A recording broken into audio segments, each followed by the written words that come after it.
Olá a todos, sou Marcela Rocha, economista-chefe da Principal Claritas, e hoje nós passaremos pelo cenário macroeconômico do mês de agosto. Como sempre, nós falaremos a respeito do cenário global e depois do cenário doméstico. Em relação ao cenário internacional, o mês de agosto novamente foi marcado por uma sequência de dados benignos da economia americana, tanto dados de inflação, que mostraram uma continuidade da descompressão, como dados no mercado de trabalho, que mostraram uma moderação que trouxe maior conforto para a condução da política monetária. Nesse cenário, nós tivemos novamente uma queda das taxas de juros nos Estados Unidos, uma desvalorização do dólar e bolsas globais subindo, com bolsas nos Estados Unidos atingindo as máximas históricas. Esse cenário foi muito similar ao cenário de julho, apesar de ter sido um mês marcado por mais volatilidade e mais incertezas. Nos Estados Unidos, houve no começo do mês de agosto um receio maior com o risco de recessão, com uma desaceleração mais abrupta da atividade, ainda mais por conta de dados de mercado de trabalho fraco. No entanto, ao longo do mês, esse temor não foi confirmado porque outros dados americanos surpreenderam positivamente. A gente teve a divulgação da revisão do PIB do segundo trimestre nos Estados Unidos, que foi revisto para cima para 3% anualizado, e principalmente com uma composição de consumo das famílias mais fortes. Com isso, as revisões para o PIB desse ano voltaram a subir, levando a consenso a uma estimativa de 2,5%. Fora esse PIB revisto, os dados de vendas no varejo também seguiram robustos nos Estados Unidos e nós não vimos ali números de confiança perdendo tanto o fôlego.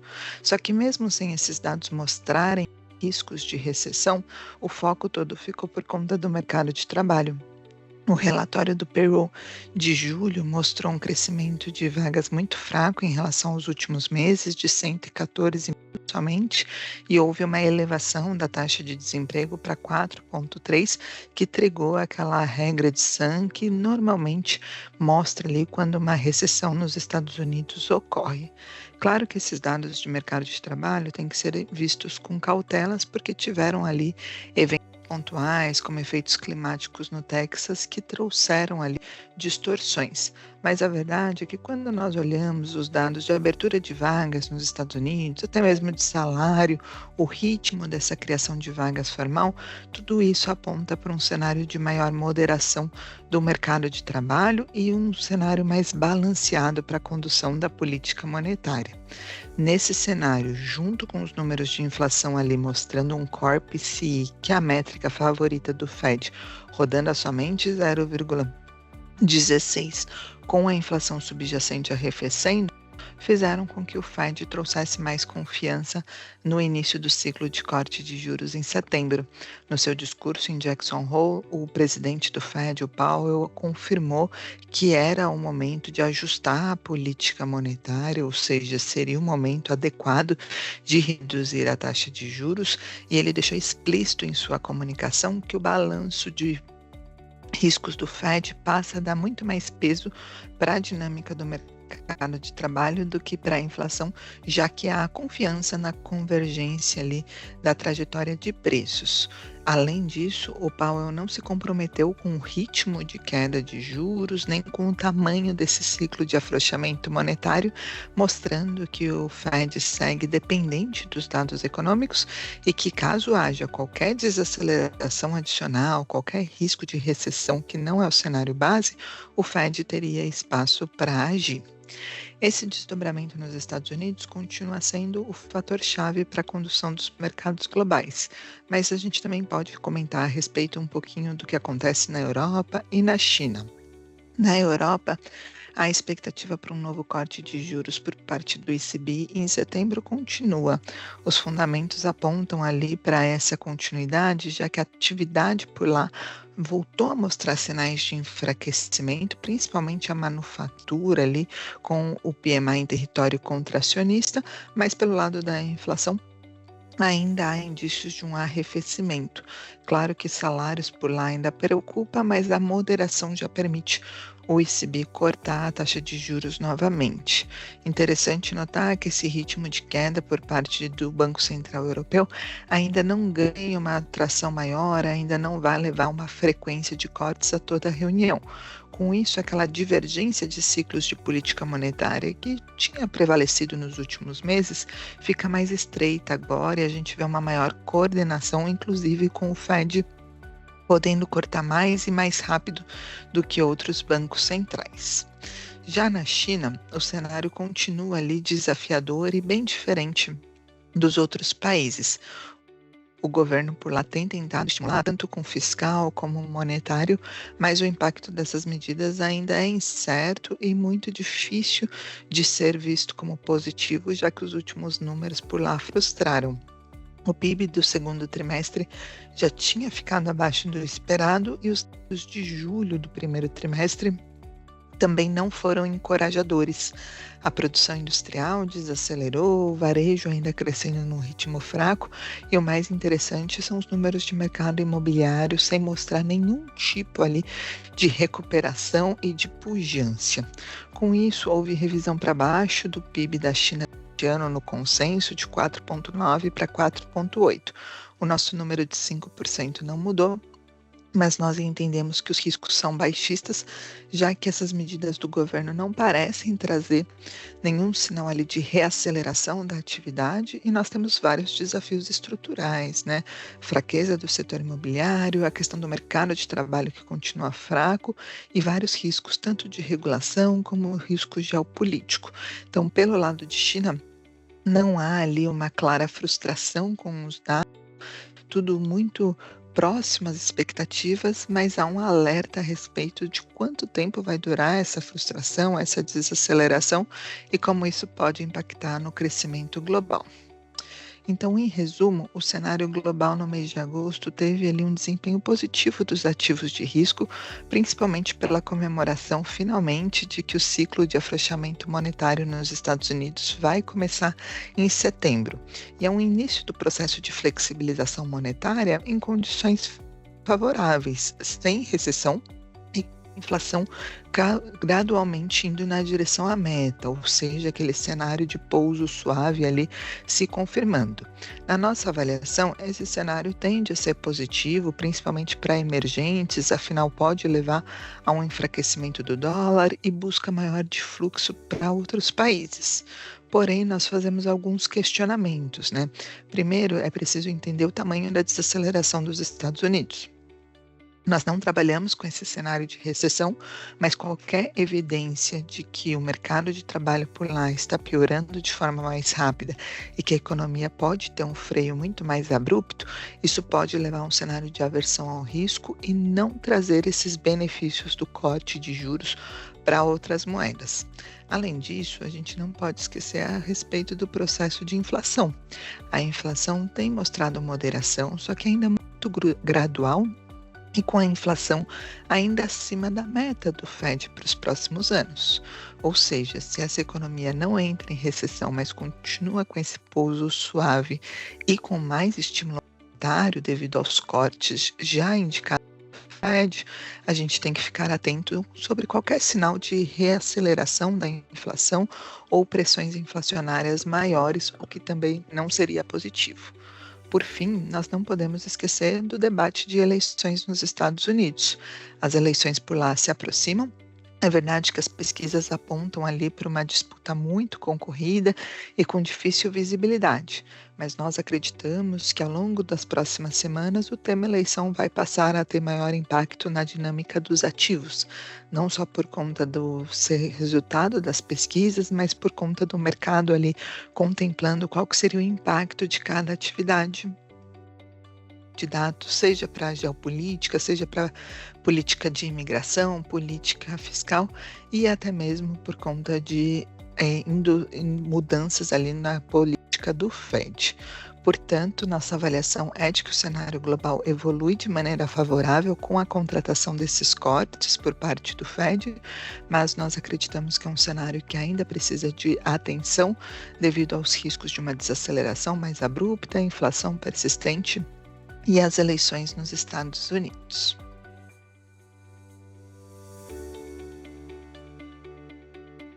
Em relação ao Brasil, o mês de agosto foi marcado por uma forte alta do Ibovespa. O nosso índice teve o terceiro mês consecutivo de valorização e, com isso, ele praticamente anulou as perdas ali do ano. Na nossa avaliação, esse bom desempenho do Ibovespa está atrelado a esse cenário global que é favorável para países emergentes, mas também à volta do fluxo do investidor estrangeiro.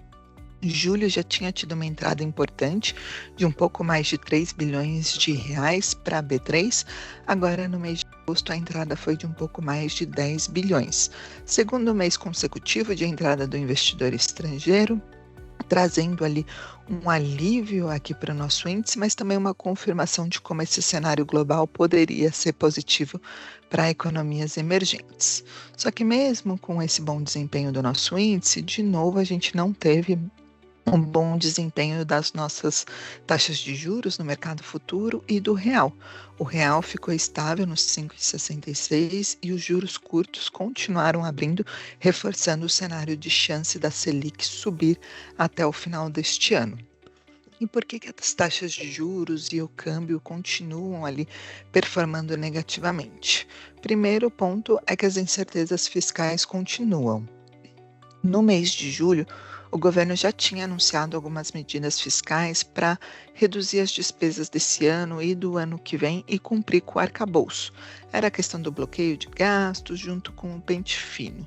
Eram medidas que iam na direção certa, mostravam compromisso do governo, mas ainda deixavam muitas incertezas.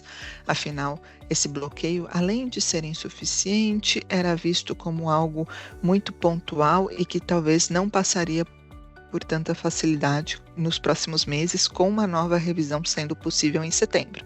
O pente fino, apesar de mostrar ali uma determinação do governo em reduzir as despesas estruturais, também ficou vago como que o governo conseguiria reduzir em 26 bi essas despesas e se esse montante ali seria crível. Essas incógnitas já estavam no mês de julho, mas agora, no mês de agosto, as incertezas continuaram. O governo mandou o orçamento de 2025, que era o evento fiscal mais relevante do mês, e mandou um orçamento respeitando as regras fiscais, tanto o arcabouço de gastos como o cumprimento de uma meta de déficit zero o ano que vem. O problema são as premissas que foram utilizadas para a elaboração desse orçamento. De novo, o governo apostou na estratégia dos últimos 2 anos de aumentar a arrecadação não recorrente e, novamente, com um volume expressivo de arrecadação não recorrente prevista. O governo coloca ali na peloa do ano que vem um aumento de um pouco mais de 120 bilhões de reais de receitas que não são usuais. E o problema é que, além de ser um montante expressivo, parte dessas receitas já são fórmulas repetidas, como a questão do CARF, como a questão da transação tributária. E as outras receitas que são novidades já enfrentam muita dificuldade no Congresso. O governo propõe aumentar a alíquota da CSLL e também propõe aumento do imposto de renda sobre o JCP. São temas muito delicados e que já têm sinalizações de que o Congresso não está disposto a aprovar e que vai mostrar resistência. Então, isso traz um grande ceticismo a respeito do potencial dessa arrecadação e, consequentemente, do governo cumprir a meta fiscal. Mas fora o lado da receita, as despesas também levantam ali dúvidas. Os gastos previdenciários continuam subestimados na nossa avaliação. Esse detalhamento do pente fino não trouxe novidades ali para trazer conforto de que essa economia será conquistada. E o mais importante é que o governo não parece ali querer gastar capital político para fazer uma redução estrutural das despesas, mudando regras, mudando vínculos ali de despesas já contratadas. Nesse cenário, a divulgação do orçamento não ajudou a diminuir a desconfiança e não ajudou a diminuir as incertezas.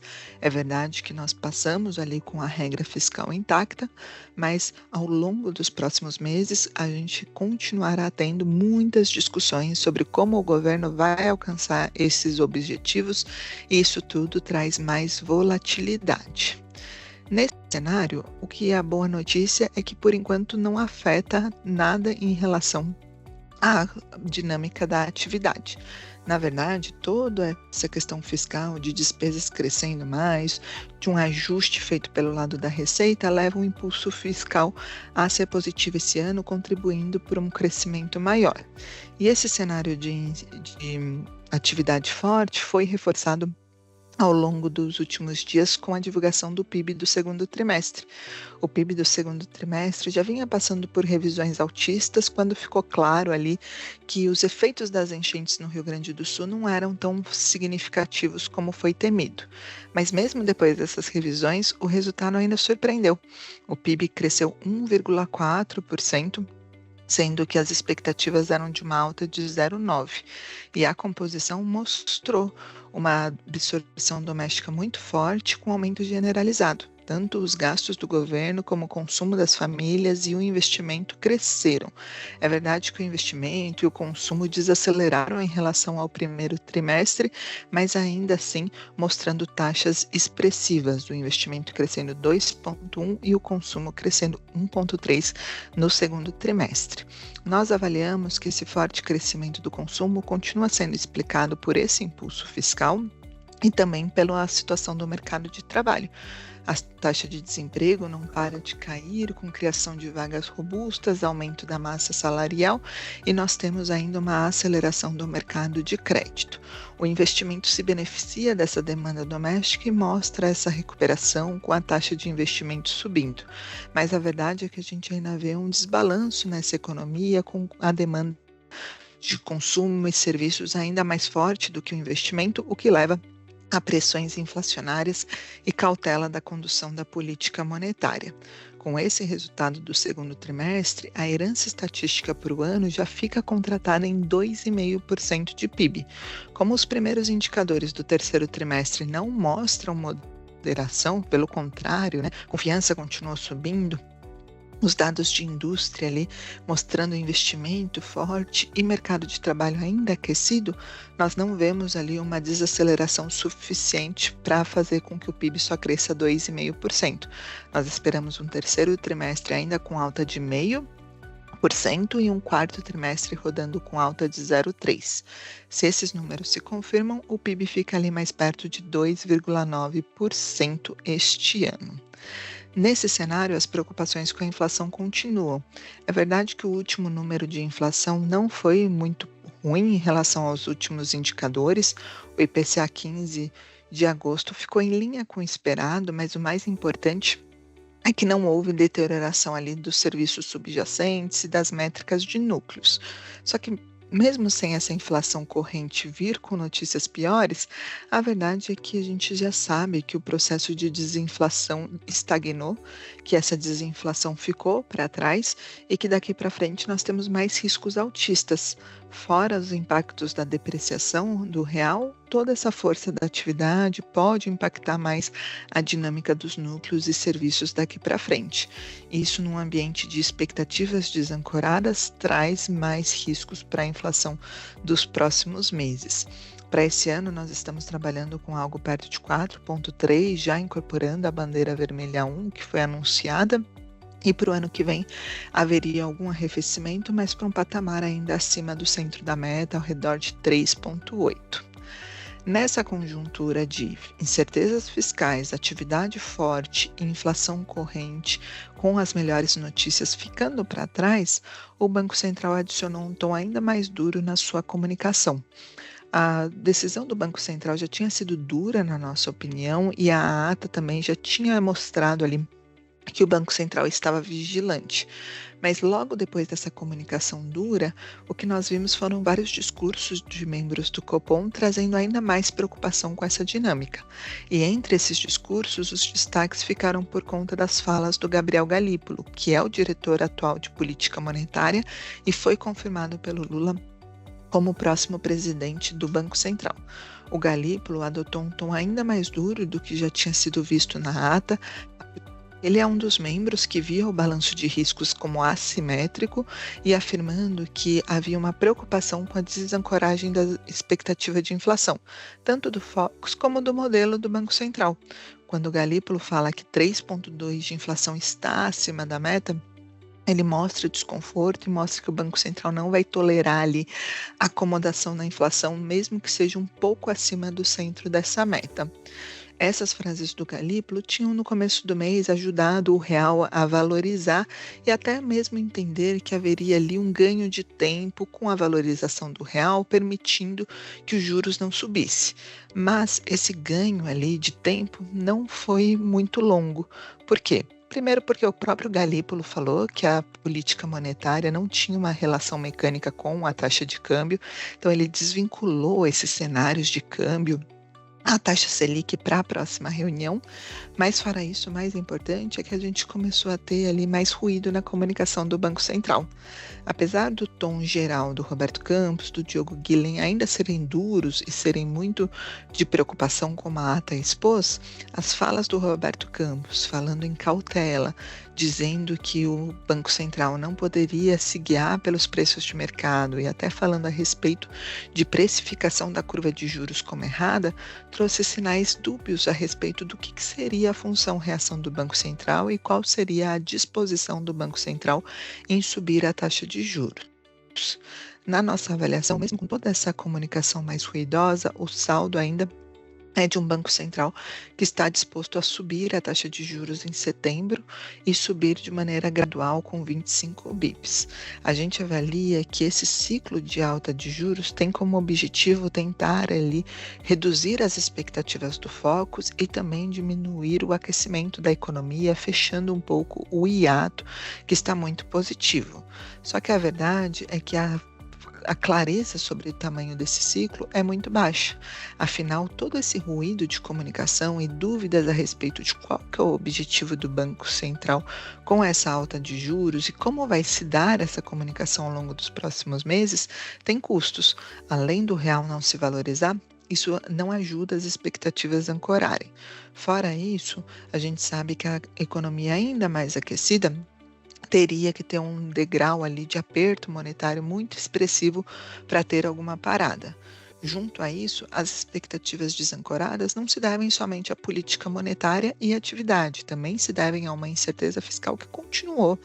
O arcabouço está de pé, o orçamento respeita ele, mas a desconfiança prevalece.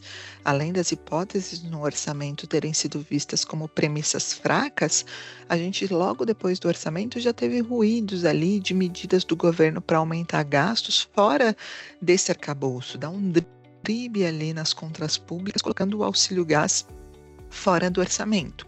O governo fala em voltar atrás com isso, a equipe econômica fala em colocar dentro do orçamento, mas é mais um lembrete de como essa desconfiança sobre as regras fiscais também não vai ajudar as expectativas. Então, a conclusão é que apesar do Banco Central ir na direção certa de indicar compromisso com o centro da meta, o possível novo presidente do Banco Central mostrar compromisso também com essa inflação e tentar ganhar credibilidade subindo juros, tudo isso ser positivo, o ciclo parece que não será tão curto, na nossa avaliação deve ser menos de 200 bips, e para o Banco Central conseguir ter um efeito favorável desse ciclo de aperto, é necessário coesão do comitê, é necessário que nós tenhamos algum arrefecimento da atividade e que não haja mais ruídos pelo lado da política fiscal. Caso esse conjunto da obra não aconteça, o ciclo pode ser mais intenso e mais longo do que nós estamos prevendo atualmente. Esse foi o cenário macroeconômico do mês de agosto. Quaisquer dúvidas, as nossas equipes de economia, assim como de marketing, estão à disposição. Obrigada e até o próximo mês.